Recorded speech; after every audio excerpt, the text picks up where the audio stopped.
Hello everyone, good afternoon. Thank you for joining us on today's webinar, Facing HR Challenges Brought on by COVID-19. The COVID-19 crisis has been a disruptor to say the least. We've heard of ESA member companies struggling with handling flexible work arrangements and employee communications across the board. Many are wondering what they should be doing to mitigate employee risk. Some are facing restructuring, layoffs, and furloughs, and they're working through their best options. Some are thinking through how they handle PTO and strong ethical policies that should be put into practice now and into the future.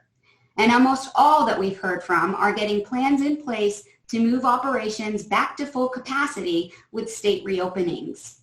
We'll discuss all of this today with SHRM certified HR expert Jennifer Currence and small, medium, and large integrators from across the nation who are ESA members. I'm Jillian Bateman, ESA's Chief Development Officer, and I'll be facilitating today's discussion. Before we jump in, I do have a few tips for those who are joining us on their first ESA webinar today. First, you'll be muted for the duration of the webinar, but that doesn't mean we don't want to hear from you. Click on that Q&A icon at the bottom of your interface if you have a question at any point throughout the webinar. So please don't feel like you need to hold those until the end. I can go ahead and pose those questions to our experts just as soon as they pop up. We'll also be recording today's webinar, so you can rewatch the on-demand video at your leisure and share with colleagues. Just give us a few hours to render the video and get it hosted up on the ESA site. You'll also receive a link to it tomorrow and a thank you email for attending today's session. And finally, in your control panel, you'll see a slide for content, and you'll see a slide with all of the speakers' video. Hi there. If you want to double click that slide with the slide content or the window with the slide content, it'll make it larger there for you. We at ESA realize your time is valuable, and we appreciate you spending some of that time with us today. So without further ado, let's jump right in. Not sure if you realize, but last week ESA revealed the results of some research we did in conjunction with SIA and TMA. And the study focused on the impact that COVID-19 was having on the industry as a whole. And I thought a few of the data points were definitely worth mentioning as we launch today's discussion. So 64 of the respondents to our survey reported a loss of revenue of at least 20%. This is going to include manufacturers as well as integrators and consultants, so the industry as a whole. While most companies are experiencing declining revenues, some are impacted much more than others, and about 1 in 5 respondents reported a loss of revenue of more than half of their company's revenue. More than 56% of respondents reported having to reduce hours or to lay off up to 10% of their employees. And more than 80% of integrators are reporting some level of interrupted access to homes or businesses. According to the results, the differences are significant, but not as drastic as you might expect between integrators whose portfolio are mainly residential versus those who are mainly commercial. So the median loss of revenue reported by residential integrators was between 31 and 40%, while the median loss of revenue reported by commercial integrators was about 10% less than that, so 21 to 30% range. All this to say, our industry that's often looked at as recession-proof is definitely feeling the impact of COVID-19. So I'd like to take a moment to introduce the panelists on today's call who are going to be sharing best practices and expertise. And we'll start with Jeremy Bates. I'll ask that you introduce yourself and give some background. Thank you. My name is Jeremy Bates, Bates Security in Somerville, Lexington. We have 4 offices with about 100 employees. We are about 14,000 customers, so it's a 50-50 split as far as commercial versus residential, but about 75% of our revenues are commercial. And I'm in Lexington, Kentucky.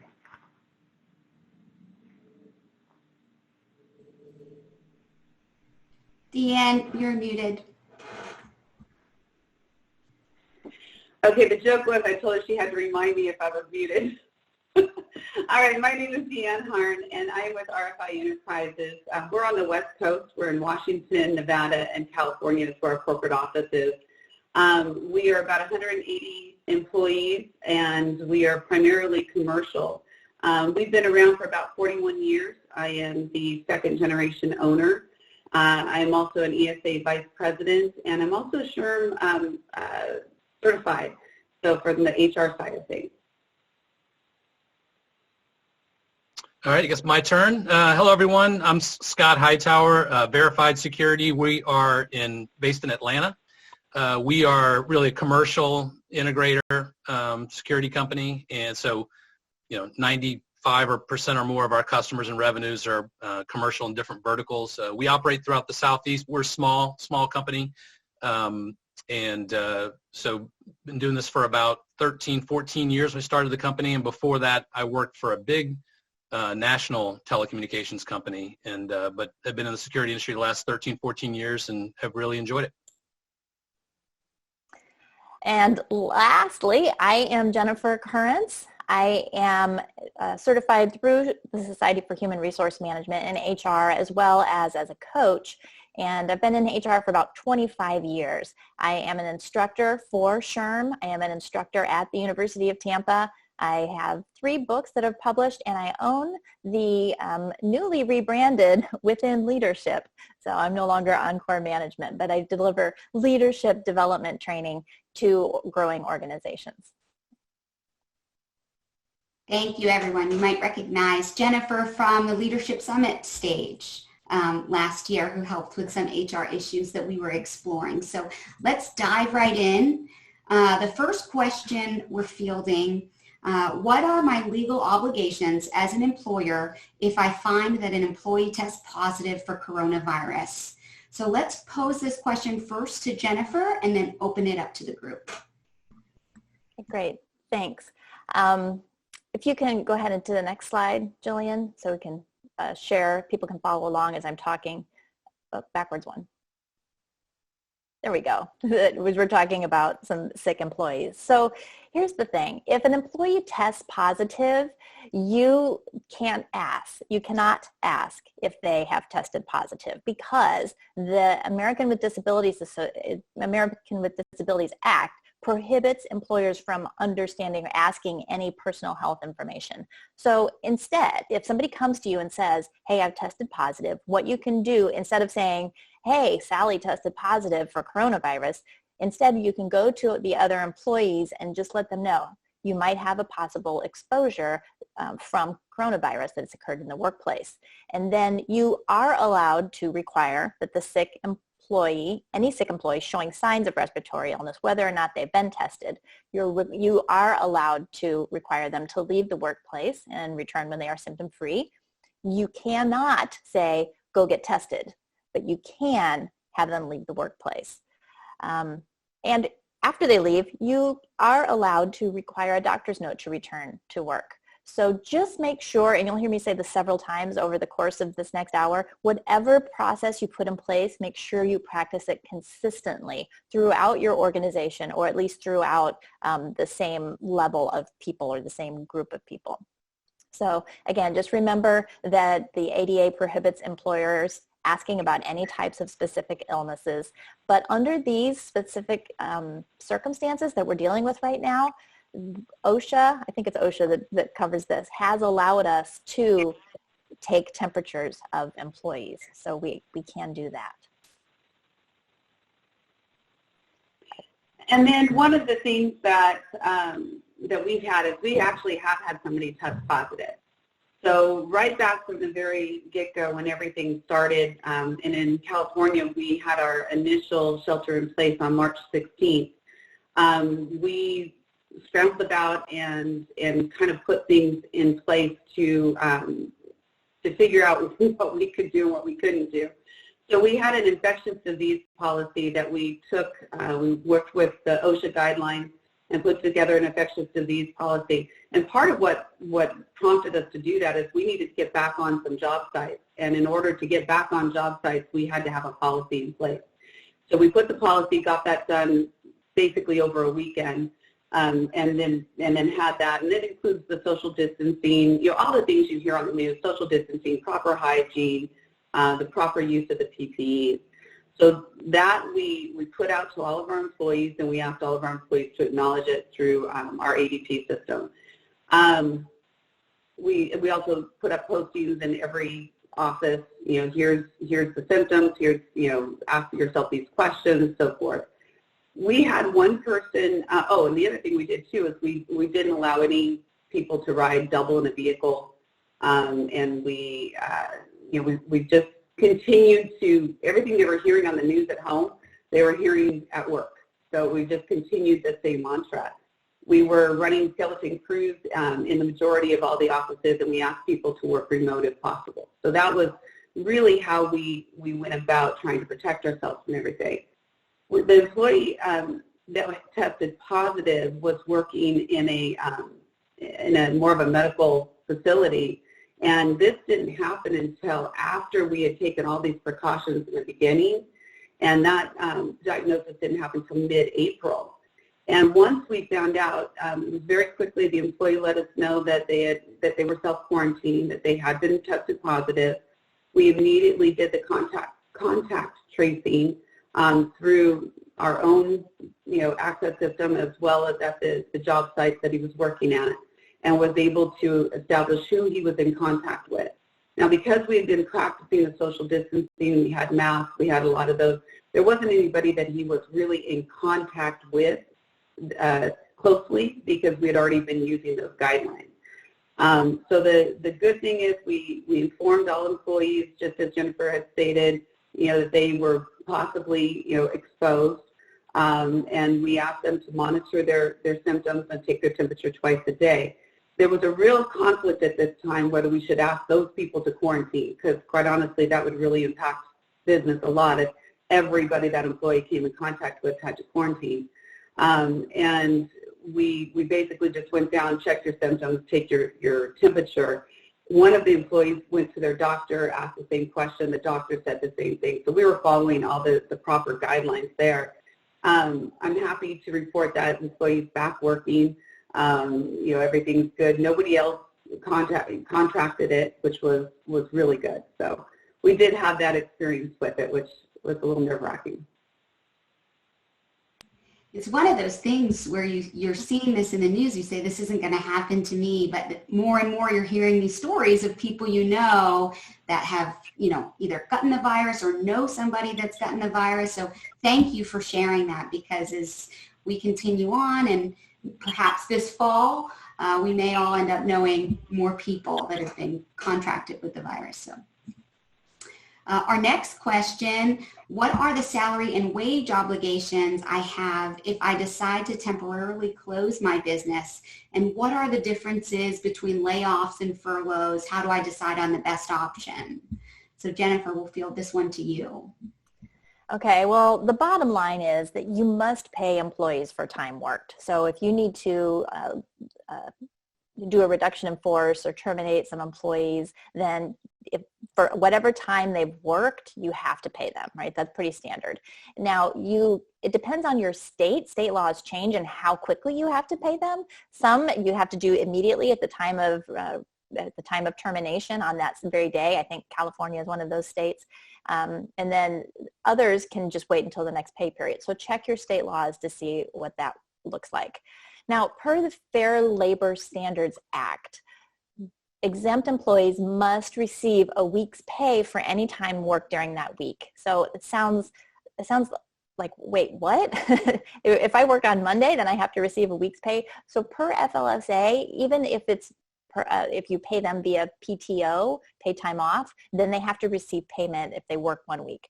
Therefore, if you decide to go with the furlough option, which I'll talk about next, you'll want to do that 1 full week at a time. So whatever your paid week is, your regular work week, usually it's Sunday through Saturday, but not always, just know that that would be when you would furlough. So let's talk a little bit more about furlough. That's on the next slide.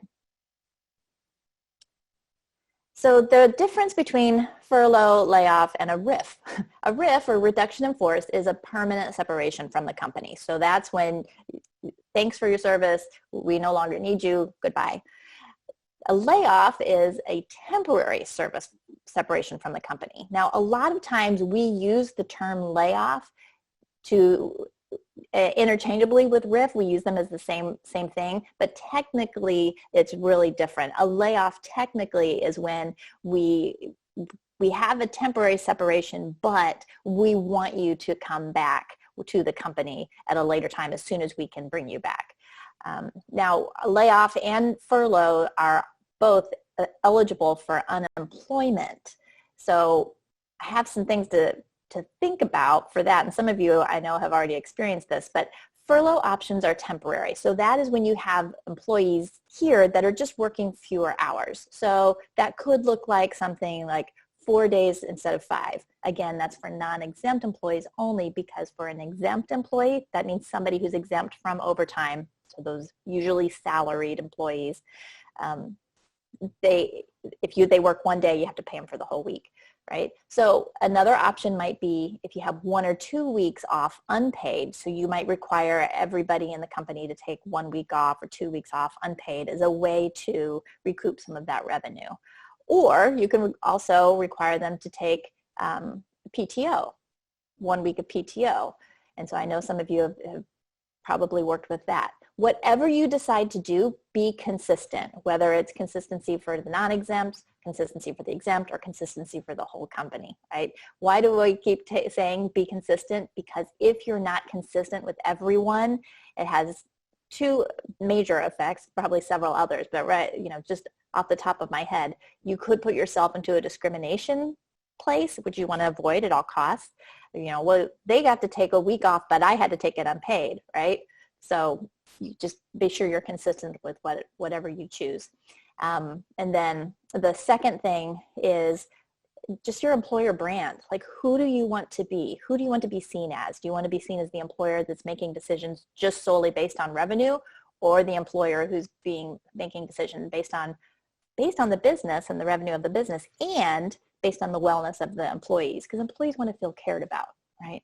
So just know that if they're furloughed or laid off or RIFed, they can receive unemployment. Now, through the CARES Act, which is one of the new things that just came out on April 1st, I believe, through the federal government, CARES Act provides an additional $600 a week of unemployment through the end of July. So just know that if you have someone, and I didn't do the math to find out what that spot is, what that sweet spot is of how much per hour that person has to make, but sometimes it could benefit the employee more to stay unemployed. So just be cautious of that as you're thinking through some of how you want to go about this. And then just 2 other things to think about as you're considering layoffs, furloughs or RIFs. Is to check with your benefits provider to see if you can, and every provider is different. So check with your benefits provider to see if you can still keep your people on benefits or when they need to fall off. At any regard, if you're over, I think it's 15 or maybe 20 employees, then you have to provide COBRA. And then check with your 401k as well. If you have over 100 employees and you're laying off 50% of your workforce, then you have to give them 60 days notice. You can't just shut the door. And that's the WARN Act. So just a couple of extra things to keep in mind to do some research on if you're considering this option. Jennifer, we have a couple questions given this slide. Can you force employees to use their PTO? I believe so. I read that, and I think that you can force them to use all of their PTO. Deanne, was that you that was talking about that situation? Yeah, so we have in our policy that we want people to use their PTO prior to going to a UTO. So if they want time off, we don't want the PTO just sitting on the books. And so then the UTO, so if they're asking for it off, then that would be, how we would go about doing it. Yeah. So I mean, really, the PTO thing is tough with and we did that. We asked everybody to take 40 hours of PTO. We didn't force anybody to do it. We just basically said, this is what's going on, and we're in this together. We need your help because we accrue your PTO, and it will help us this way. Or if you choose to take UTO, that will also, help us on the cash flow side of things. So the reality of it is we're all in this together, and we did say you can go 40 hours negative of PTO, and we gave people 6 weeks to do it because at that time the initial shutdown for California was through April 30th, and we just did it across the board for every employee. And there was no problem. Everybody met it. Thank you. And regarding layoffs, go ahead, Scott. Sorry, I just was going to add one thing about the furlough that Jennifer talked about earlier. One of the things I think is important is that sometimes if you have to either furlough employees or have a permanent separation, every state's a little bit different on how unemployment can be applied for by the employees. So, for example, where we are in Georgia, they've currently got a policy where if it's a permanent separation, the former employee applies on his or her own behalf directly with the state. But if it's a furlough, the employer actually applies with like a spreadsheet that's uploaded to the Department of Labor. So that's important just to know if you are going to furlough or lay people off, make sure you understand the process for applying for unemployment. And then the other point I'll mention is the furlough thing about, if you work at all, while you're on furlough, you have to be paid for it. And I read something that said even if you reply to one email or answer one phone call, that would be considered working. And so if you have an exempt employee who answers an email, then you'd have to pay him for the full week. So, if otherwise, let me know. But that's some of the advice I've received. So you just have to be very kind of bright line if you're going to furlough people that they really should not work at all. Well, we've made a practice is if anybody that we have has any kind of leave of absence, we automatically take away their access into the building and into the network. And just to ensure that there's no way that anybody can just say, well, I just answered that one email. And then we have company phones for a lot of our employees, and we shut those off as well. So that's been just an ongoing practice, and one that I think is we started it because of that. Such good points, because even if the employee says, oh, it's okay, you don't have to pay me, and if the FLSA gets a hold of it, they will make you pay. So that's the law. So really good points. Thanks for bringing those up. All right, Jillian, was there something else? Okay, moving on to employee communication and morale. So how do you keep employees engaged right now, working remotely? How do you communicate with them, and how do you keep that team or togetherness atmosphere while everybody's in their home remote offices? Yeah, this is one that's near and dear to my heart because keeping your employees engaged is so important to your overall productivity and just your employer brand. So the answer is it depends. I have too many lawyer friends.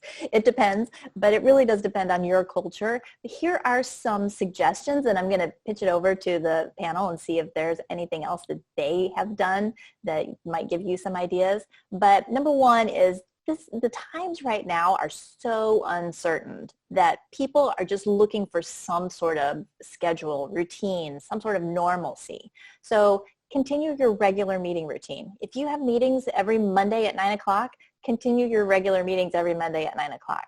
If you didn't have them before, maybe start them, so people have something to look forward to. I teach at the University of Tampa, and I teach a night class, and my students are, they were used to every Thursday at 6 o'clock at night, we had a class, right? Well, after spring break, when they didn't come back, they're still all online. All their videos are on, all 29 of them, 6 o'clock on Thursdays. Even those who live in Qatar or Kuwait, so 6 o'clock is now 1 a.m., they're still online. So this just goes to prove, to me anyway, like how important that connection is for people. So do that however you can. Another option that I've heard of companies trying, I'm not sure if I'm a fan of it, but they leave their video on all the time. Just like you could walk up to somebody's, cube, I might just leave my video on. If I have to get up and go over to, get myself some coffee or something and come back, it's just empty, just like it would be in a cubicle or an office. Another idea, set up some virtual office hours. So you might have a Zoom link that you send out to everybody. Hey guys, I'm going to be live from 1 to 3 every Wednesday, or maybe every day, so you can just plug in and say hi or ask me a question or what have you, get together with some people. That might be another option. It's a great time to do some training classes. I have several clients that are jumping in to do some training with their employees right now because their business might be a little slow, so look into some options there. A couple of fun ideas are try a show and tell. Like, what are some things that, you're able to learn about? Like, for example, we're able to learn about Deanne's dogs. She has a couple of dogs that we saw on our last call, and we get a chance to meet some of the things that are in our personal lives. And when we establish those personal relationships, those personal connections, we build trust in our organization. So this is an opportunity actually to build those trusts. And then you might also have, if you're not able to, get together, try an after hours Zoom tales. I do this with my girlfriends, and we get together and every Thursday night after my class, and we have, a glass of wine with each other on Zoom. We call it Zoom tales. So there's a couple of ideas that you can do remotely to help keep that communication, that morale up. Who has some other ideas? That's funny, Jennifer. You're talking about show and tell. I feel like it's been show and tell from day one. I have learned so much about my fellow team members by seeing their homes and different backgrounds, and sometimes they'll move them around. And I learned that one of our operations managers has a pet duck that is in his house, and it's called Feisty. So you learn a lot, right? But I can tell you that we have been over-aggressive in communication. We've always been a good company about communicating and being very open. I've got an open door policy. Anybody can talk to me about any issue, any concern, and I expect all of our management to be the same way. So, very early on when we threw together our task force to figure out how we're going to tackle this, to look out for employee safety, customer safety, implement all of our policies, how to keep the business running, because we knew that we were going to a work from home mode or work from home mode or work out of your home mode for the technicians and salespeople. We had several little task force meetings, involved all of the management for longer meetings, but a lot of people had questions, concerns. That was very scary. So we made sure everybody knew what was going on, what we were working on, and we would send out the obligatory, company emails, but what has worked well for us is so an email would come from me, and then I would sit down or virtually meet with my entire management team to go over that email, and then I ask them to do the same thing with their people. So, communicating just via an email doesn't really cut it for us. You've really got to communicate it verbally or visually through these type of meetings. So we have always had a series of daily meetings with different departments, but when we started working out of our houses, every manager is meeting daily first thing in the morning with their department, and just talking about, hey, how things are going, what's what are the challenges you're seeing. And we've also made sure that it's not a focus just on work. It's a focus on, hey, how are you doing? How are you personally doing?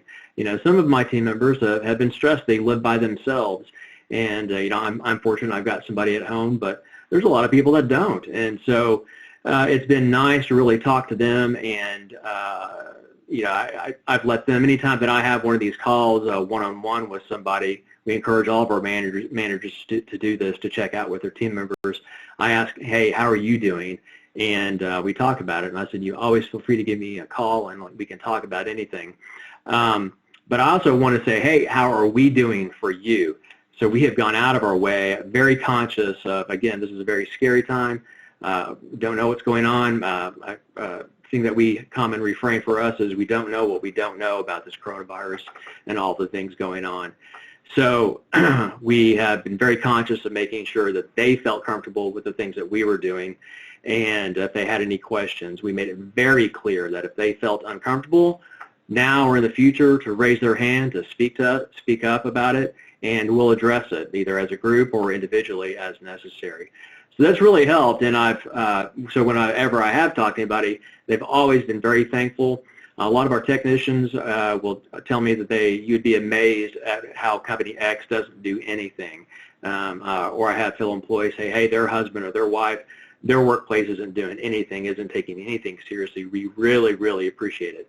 And I think just taking this whole entire thing very seriously, making sure you communicate in every form and fashion that you can, really, really makes a big difference in employee morale. Yeah, I agree with you, Jeremy. I think that if there's ever a time to over-communicate, this is it. I think, in my experience throughout my career, a lot of problems in the workplace come from, communication problems or miscommunication problems. And so I think the more you can communicate, and the fact that everybody's distant, I think that makes it more challenging. And I think, as Jennifer mentioned, on the regular meeting routine, that's what we've done. We just do it with the office staff. We just do it with Zoom video calls now. So we were doing a little operations check-in every morning at 9:30. Now we're doing it on video. And to the point that Jeremy just made, we started out by saying, how's everybody doing? Just and let them talk. Because what I find is, we're all in our own worlds and working in the companies and doing our day-to-day in our business. But the employees that we work with, they have families and relatives and people that are going through a lot of different things also. And so, like one of our office employees, her husband was furloughed for a couple of weeks because his company shut down. So they were feeling stress about income and that sort of thing. And then a family member got sick, and so, there's all this other stuff happening in people's lives that you don't really know about. And so just doing that check-in that Jeremy mentioned, I think is a big deal. And just being patient with people and understanding they have a lot of other things happening outside of what their job at your company is. I think that's important too. And Scott, I would also add that even if this news is bad, and so we haven't had to deal with any layoffs or furloughs or I forget the RIF, that's what you call it. I hope they never have to deal with that. But we did make some financial decisions to no travel, obviously, all the other things, but we suspended our bonus program. And that was not a fun call to make, but I don't know what I don't know about the financial aspect of this and the impact that it's going to have. I mean, I have my thoughts on it, but so, we said that we're going to suspend all the bonuses, and, we communicated that, and people got it, but instead of being sneaky about it and just letting us miss the bonus, one of the employees asked me about that. Why didn't you just let us miss it? And I'm like, yeah, I get that, but it just, that's not fair because I just don't know. I don't think that's the right way to do it. I know that we're not going to make it, and more than likely, and I know the company's going to have a hard time affording it with the expected financial crunch this is going to bring. So even if it's bad news, I think it's better to communicate it than to leave people guessing. And we've done something very similar. Right away we're doing the Zoom calls all the time. I've taken and I do video messages on about every week to every 2 weeks, depending on how much information is out there to really get to our people. And I love when those go out because I get so much feedback from everybody out in the field, in the different offices, just words of encouragement. I can't believe how much that does for me. I know it's helping our people to make sure that they're informed and they feel secure, and I'm being as honest and as transparent as I possibly can. They know that and they feel it. One of the things that I think is really big is realizing how many of these people are also in charge of now educating their children. And so when we're looking at developing our managers' calls or our different kinds of department calls, we've asked everybody to be very conscious of the time frame that people need to teach their children. Children learn better in the morning most of the time, and you want to make sure that those parents have the ability to be able to teach their kids, because that's important. And so that, making sure that stress, that added stress that the employee is putting on themselves to try to be all things to everybody, that they can take a step back and breathe, and we're supporting it. We've also, on a couple of occasions where we know people have had additional layoffs in their family and money is very tight, we've provided meals for them. So we've just sent and had a meal, say, hey, you know what, we got this today. And that has been very positive as well, because there are people that don't have family around. They're sheltering by themselves, or they have situations where everybody's been impacted. And it's just, picking up the phone and calling and just saying, I just want to check in. Tell me how you're doing. And when they get that from me, they're like, wow, okay, this is great. And, I can't do it for everybody, but our managers are doing that and making sure that check-in is regular. So it's helping. Isn't it funny, in an industry that was so feeling the skilled labor force shortage, and I'll pay you an extra $1 or $2 an hour, right? Because everybody was competing for that talent, that care for employees is super highlighted and focused on. And, we'll see how that makes a difference coming out of this. So we talked a little bit about sick time and PTO, but does anybody have any input on creative uses of employee time that folks should be considering while work is a little bit slower? So we talked through training. ESA has provided some free courses online, which expired at the end of April, and is extending some discounts in May on some of their training by using ebooks. But are there any other programs that you've used to really capitalize on some of the downtime? I can speak to that. Of course, we've taken advantage of the free training and things of that nature, getting the CEUs and what have you. But we put together, I heard several other dealers that were calling all their customers to touch base. And so, through some acquisitions we've done, we have some customers that we don't have their email address for. So, and we have several techs that it's not so much we don't have work for them, it is they don't feel comfortable going out to job sites. I have one tech that he was running service for us, but his wife, they have a brand new baby, and his parents or her parents live with them. She would not let him come into the house, and she made him sleep in a tent every single night. And we even offered to buy him, pay for his hotel and what have you, but he wanted to be with that family and right outside on the patio, but he literally was sleeping in a tent. So after he got through his quarantine, he's now back inside, but he is now calling an aggressive number of customers a day, getting their email addresses, and then also that's how we determined which customers to get called, was to get that email address so we could communicate to them down the road, but also to say, hey, how are you doing? And we're still open for business if you need anything. And it's generated some service calls. He's actually done some troubleshooting over the phone. And we've actually gotten a couple leads out of it. So that's one creative way we have handled it, and it's kept them on the payroll, which is another part that I like.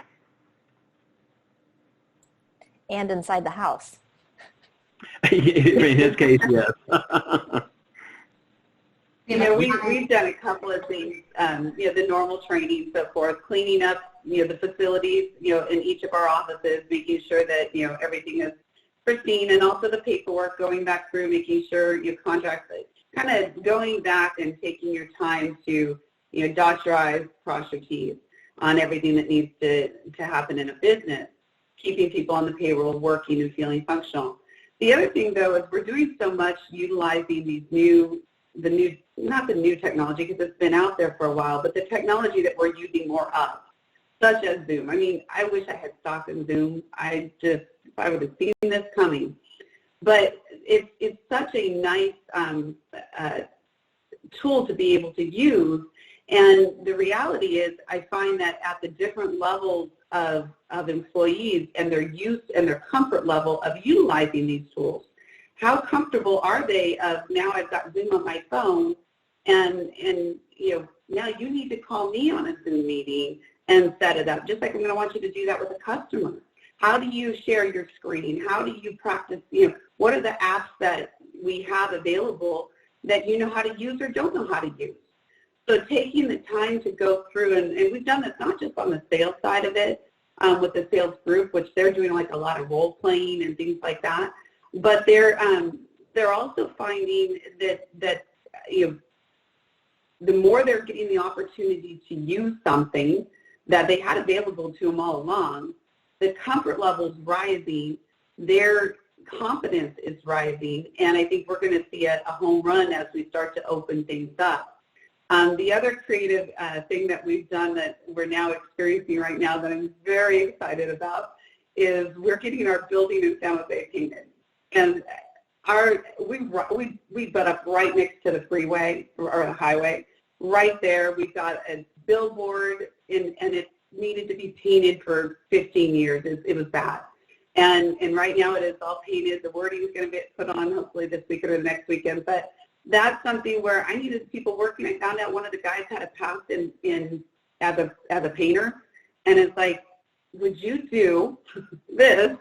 And he was excited. And it's been, so trying to find those kinds of things, because we got the PPP loan, and when you get the PPP, we got that, I think that's like the 20th of April, 21st, and at that point, we didn't want anybody using UTO anymore. You can use your PTO, but we don't want you using UTO. We need you on the books because that's how that loan gets forgiven. And so we need to make sure everybody's working, for the next 8 weeks and beyond, and hopefully by that time things will open up and it won't be so difficult. So that was a home run, and I'm so excited about the building. Just, I think that's smart. We may have to look at painting our building. The only couple of things I'll just add quickly is we've also taken advantage of the training. So, thank you, ESA, for providing that and for proactively communicating about it. I thought that was great. So we've had, technicians who, if we had to keep them home for a few days, we had them do some online training. The other things we've been doing, we've been taking advantage of some time if we wanted to pay them and maybe their schedules weren't full, just make sure all of the vehicle maintenance is up to date. Or all your oil changes done. When was the last time the brakes were done? I've said, hey, I'd be happy to pay you to take an hour or two and wash and vacuum your truck in your driveway. That's work. And so, get the trucks all looking good. Any sort of deferred maintenance, let's get that done. And then the other thing we've done with people who've got some downtime is it's sort of a variation on calling the customers, but calling them like just to see if we need to do any updates to call lists for their monitoring accounts. If we haven't talked to you in a little while, we haven't got any updates.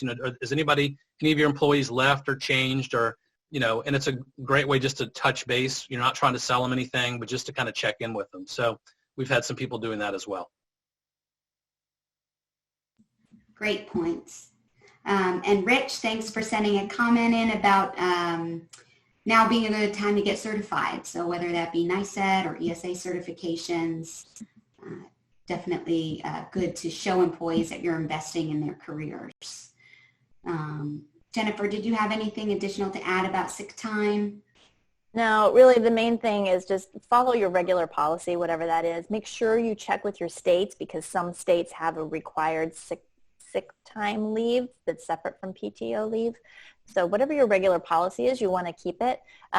Now, check with there's a couple of new things coming out, which I think is our next slide. I'll go into it in more detail with the FCRA and the Fmla, all of these new alphabets we have to learn.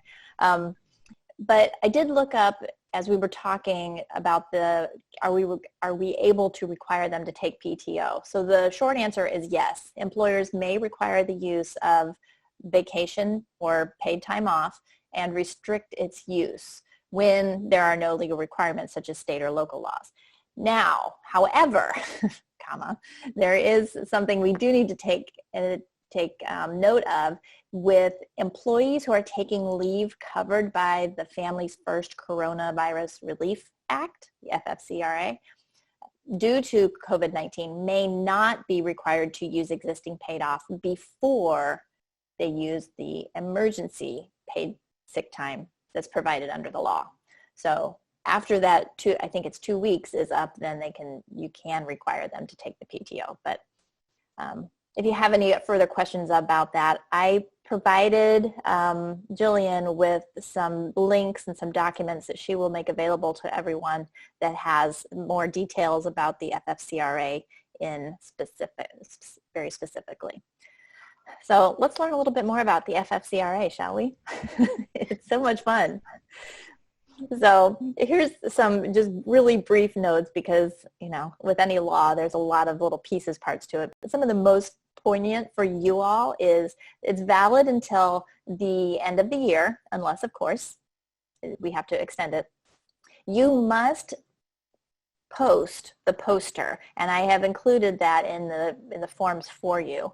You must post the poster, or if everybody's working remotely, you can email it to them or snail mail it to them, but you have to prove that everybody has access to this. Just like with your wage and hour laws posters, you can put it in the same place if you have an office space, or you can email it to everyone. Note that there is a small business exemption that'll pay for childcare leave, but you have to prove that there's financial hardship on your company. So if you have less than 50 employees, just know that that's something that you can look into. And then there are 2 other acts under the Families First Coronavirus Response Act, which we probably heard a lot about. The first one is the Emergency Paid Sick Leave Act, and that is valid for anybody who has less than 500 employees. There's 6 different reasons for job protected leave. It allows for continuation of health insurance during the leave. It provides paid sick leave for up to 2 weeks, up to 80 hours. And then there's, depending on which of those 6 reasons, you get either 100% of pay or 2/3 of your pay. So again, this will all be detailed in the links that I provided to Jillian, so you'll be able to have access to those. And then the second one is the extension of the Family Medical Leave Act, the FMLA. So the coronavirus, there's an extension there. And this is only for employees who has childcare that is closed due to COVID-19. And what this allows is for the first 2 weeks of unpaid and the next 10 weeks of paid leave. So with the FMLA, another key difference here, with FMLA, the employee has to be an employee for 12 months, for a certain number of hours within 12 months. But with this emergency FMLA, they only have to be employed for 30 days. So just know that that's something that you might have to provide to your employees if that comes about, if they have no child care. Okay. That's it. That's all I'm going to talk about for FFCRA because it's so detailed, but it's important. I just wanted to hit some highlights for people to kind of get accustomed to it. Sure. Okay. How do I handle coming back to work? What safety requirements should I put back in place or put in place? And this relates both to workers in the field and those in the office. All right. So I have a couple of ideas for you, and then I think Scott and some of the other panelists will have some other things that they could actually tried and true. But first of all, check with your state and local requirements for wearing masks. That is one of the links that I've provided to you, the face mask requirement by state, put out by one of the law firms that I found. And you may have to be required to wear a mask. So just know that if that's the case, you're aware of it and you can provide masks appropriately if it's required of you in your state or your city even. You are allowed to check temperatures, as we've already talked about, but if you're going to do that, I recommend that you create the policy first. Be consistent, and then again, with the American with Disabilities Act, you have to be confidential. So it's not like you can, line everybody up and say, all right, check. Oh, nope, you have a temperature, you got to leave today, right? Because then that's not being confidential, and that's a violation, could be considered a violation of ADA, the American with Disabilities Act.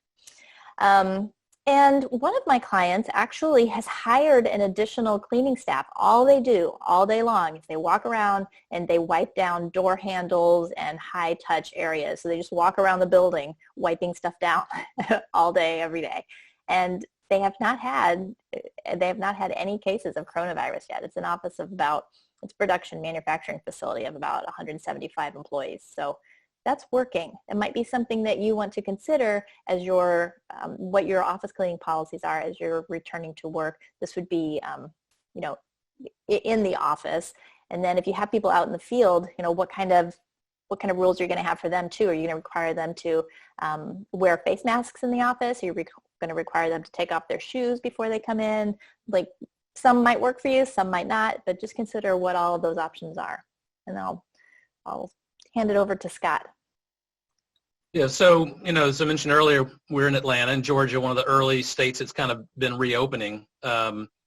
And, we're voluntarily, following a lot of the things that are recommendations. So we are, we're asking all of our field employees, all of our technicians to, continue to do distancing, stay at least 6 feet away from other people. If we're at a job site, we're trying very hard to work in areas where there aren't any people or very few people. We're having the technicians split up and work in different things and, on the job site so they're not working right next to each other. We're requiring them all to wear masks, when they're at a customer site, just for their protection and the customer's protection. They're all carrying hand sanitizer. They're being asked to wash their hands on a very regular, frequent basis.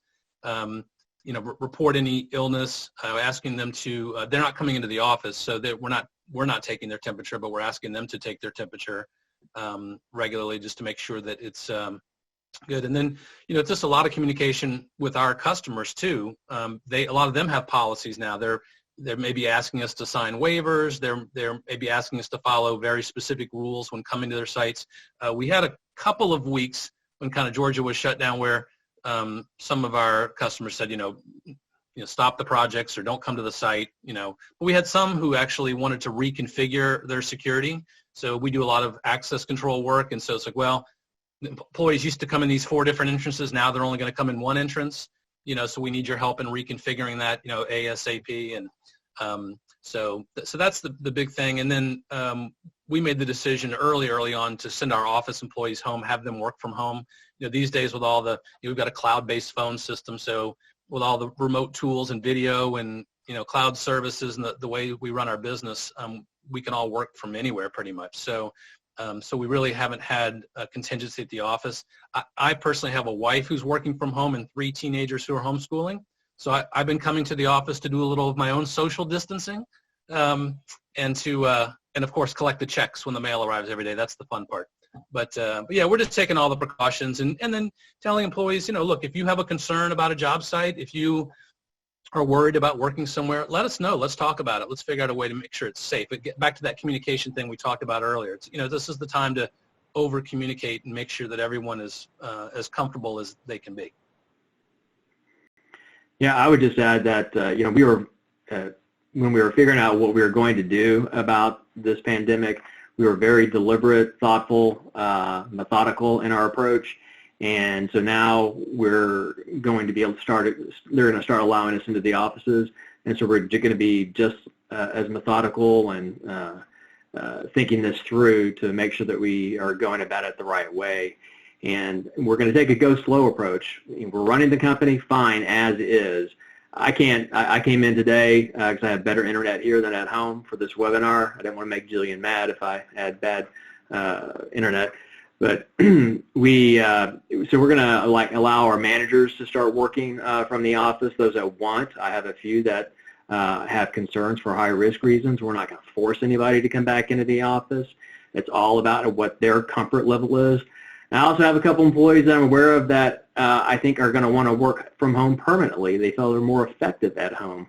And so we're going to have to tackle that, and I'm not necessarily opposed to that. But anyway, so as we're actually going through this process, the 2 states that we're in, we're going to make sure that we're not violating anything and we're following their procedures. But we're going to be very deliberate and thoughtful and methodical about coming back into the office as we were going out of it. Yeah, I just want to add one thing I've noticed with some of my clients. Be really careful and I love the idea of allowing people to choose where they're most comfortable, because some people might not be comfortable coming back into the office, and some people are like, get me out of here. I got to get back into the office. So, one of the things I've seen is a company will say, and I saw this with one of my clients, they'll say, oh, you can work from home if you want to, but then they're like, oh, they're taking advantage of the system. So they're saying one thing and doing another, and you want to make sure that you don't do that. So just if you're making the decision that it's everyone's choice, then make sure that you really hold that up everywhere, not behind closed doors talking about people behind their backs.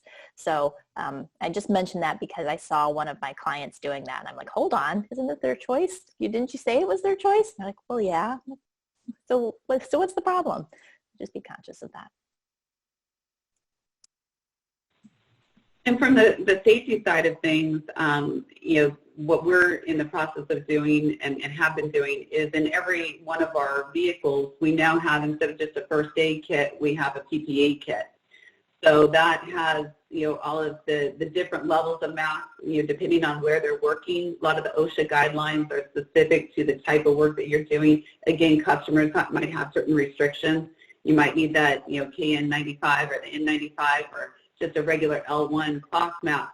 How do you use and what's the difference between everything, making sure our employees understand that they have a kit essentially that has the hand sanitizer, the wipes, the face mask and so forth, so that nothing's going to hold us up from getting on a job site. As the California and Washington State are starting to open up construction, and the generals have, everybody wants to pass the liability on. So the waivers and stuff that Scott talked about, there's everything's going to really change on how you do business, I think, from going forward from a safety perspective. We realize that we will probably have to have, with our size company, a safety person. That's all they do. Whereas before it's been, something that's run underneath HR, working in conjunction with operations, and we're going to have to invest into a role that will be specific to safety going forward, which is, I see that as a permanent change.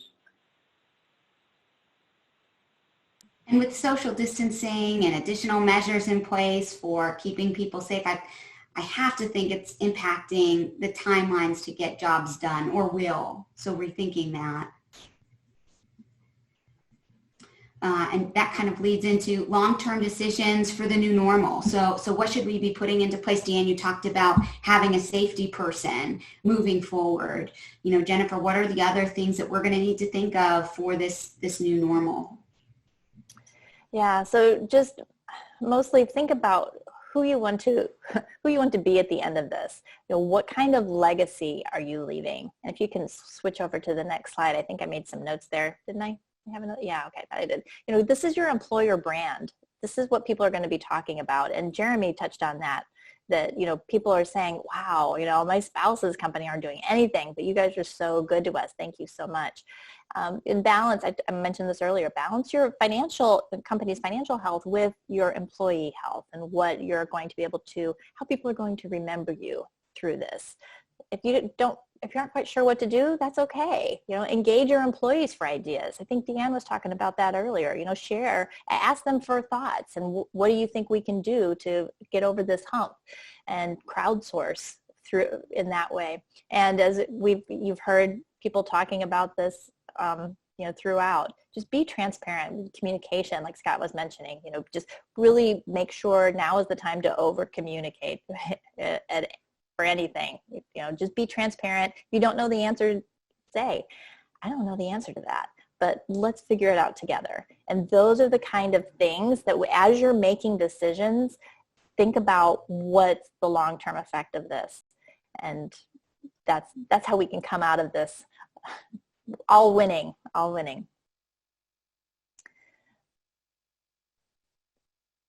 So, I just wanted to share with you, we've talked about a lot of different federal laws and, the ever-changing environment that's going on. One really great place for you to go to get answers is SHRM.org, SHRM.org, and you can become a member there for, it's like $219 a year, I think, and it's full of resources on coronavirus and anything else. Like they have job description templates and all sorts of things, processes and different sample policies that you can just copy and use for yourself. But especially with this ever-changing coronavirus laws and such, you can use them as a resource. And you also have access, as a member, you have access to their knowledge center. So if you have a question that you either don't have the time to look up or you can't find, you can call them and say, hey, I have this question. You'll get a live person on the other end of the phone, and they can't give you advice, but they can give you information, and they'll send it to you, and it's really a great resource. So if you have an HR person or someone who takes care of your HR, it's a great resource for them. And for you as a business owner. A lot of great material there. Thank you, Jennifer. So we'll open it up now for additional questions. I want to remind you the Q&A icon at the bottom of your screen will allow you to pose a question to our experts. And for those of you watching on Facebook Live, you can go ahead and comment there, and we'll pose those questions to the folks on the call today. I do have a question for you, Jennifer, that's come in. If you lay an employee off, are you required to pay them their earned PTO?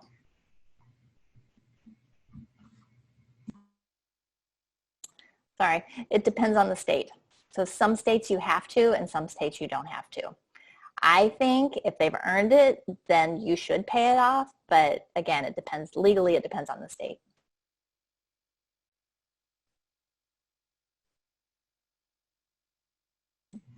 Again, you can type those questions there at the Q&A portion of your interface. So what are you guys doing to get your hands on PPE? Is there any distributor in the industry that you're using or going outside? Anything and everything we can. We've got people showing up early in the morning at different stores trying to get it, searching Amazon, making orders, and we hear about how something's canceled, but then it's back on or what have you. Our Lexington operations manager learned how to make hand sanitizer, which is pretty good. So, I mean, we're doing anything and everything, and we have some people making masks on their own. It's that, as an employer, I'd like to be able to provide everything, but we basically have asked everybody in the company to be on the lookout for anything that we could use. Yeah, I was going to just say that a lot of the local breweries or distilleries, cocktail distilleries and all of that are now producing hand sanitizer. So if you can't find it, a lot of times you can just call around to a local brewery that's craft beer kind of place, and they're making hand sanitizer. So we've had some success with that. There's a place around the corner from our office that's making it in 5-gallon jugs you can pick up. And then the one other thing you may have seen this, but the company GEM, G-E-M, that's a supplier for the industry. They've been around forever. They, through some international relationships, have been able to import some KN95 masks, and I think they're distributing them through maybe Alarm Max and a couple of other distributors.